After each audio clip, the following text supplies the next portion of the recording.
Pecha Kucha 107, Oldboy, not to be confused with Oldboy or Oldboy. We're talking about the manga, not either of the two films.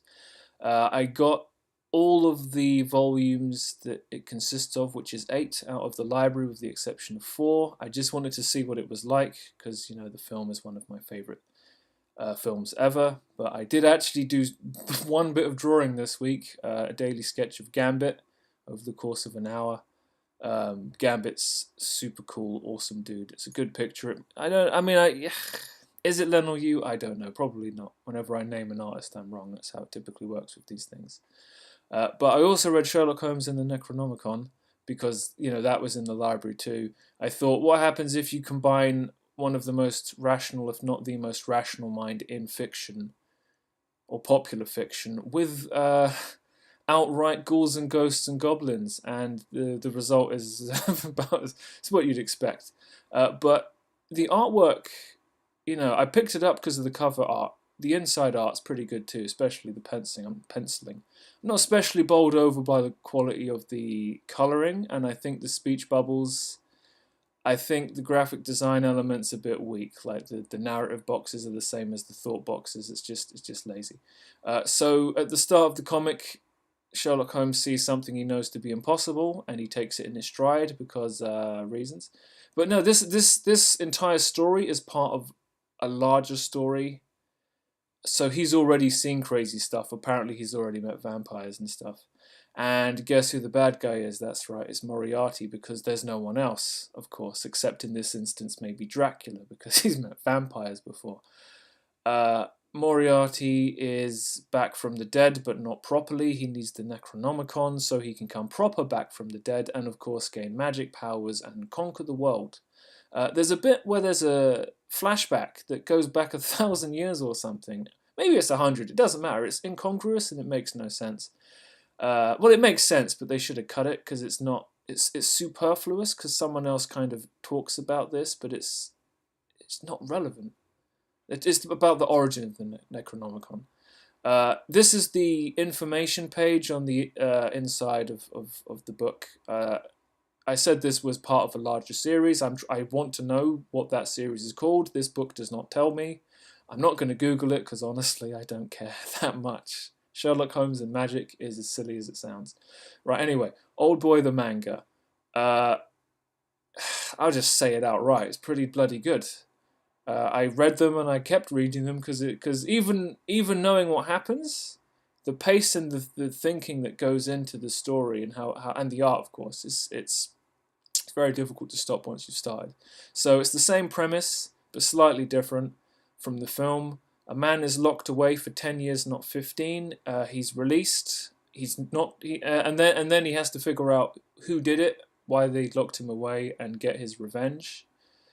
Yeah, it's a fascinating premise. The main character is called Goto in this. I can't remember his other name. He is nothing like the character of Odesu from the film. Well, I mean, they're manly men and they're both stoic, but in the manga, the guy always maintains a haircut because they have a barber visit him in his jail cell, which is a thing. His personality is different as well. Like here it says, I swore to myself I'd get my revenge my way, playing it loose and easy. He's a cool customer, and it doesn't change. It's a very pronounced difference, and it impacts kind of everything. The woman, both characters meet, both protagonists meet in the sushi bar. The girl, she's basically the same. Yeah, pretty much identical. She's immature and likes him for no particular reason, and it's suspicious, more so when you've seen the film as well. The main bad guy, the antagonist Nakamura, is the same but more well fleshed out. You learn how he made his money that enabled him to do all these crazy things, and he shows skills that make him kind of like a bad guy. This chick on this page is she's like a fiction writer, a hard-boiled fiction writer. She's super important to the entire plot of the manga, and she is not represented at all in the film. I think it's a pacing thing really. The plot twist, I'll pause to let you have a little look at this.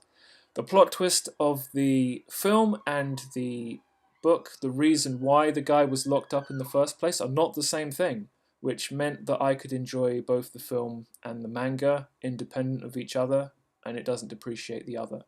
And speaking of the film, a lot of the reasons I like the film are actually unique to the film. So these are the ideas of the director and maybe the producers and the screenwriters for that. The whole smile and the world smiles with you, cry and you cry alone. All of that stuff. I love that, as well as the soundtrack and all the other stuff. So, Oldboy film is good. Oldboy manga is good. I saw Venom this week because I went there and saw it with a friend, and we had to go see something. We both knew it wasn't going anywhere, but it was entertaining, and that's all you can get from a Spider-Man film that's not actually got Spider-Man in it. Venom is a goofball, and if anyone tells you otherwise, they're wrong.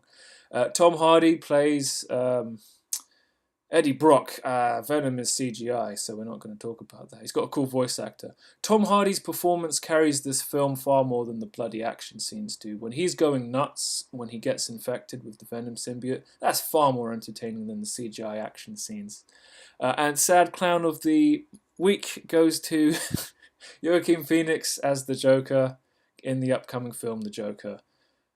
I've only seen a 5-second trailer for this, and I'm already more excited than I've been for anything DC have made in DC movies. Any of the DC movies have been in years. He looks credible. That is such a shift from that guy from the Suicide Squad movie. I'm sure he's a good actor, but he was horribly miscast because he looks like a child. Joaquin Phoenix has a very strong jaw. He'll be fine, whether Batman's in his movie or not. That brings us to the end of Pecha Kucha 107, and I'll see you next time.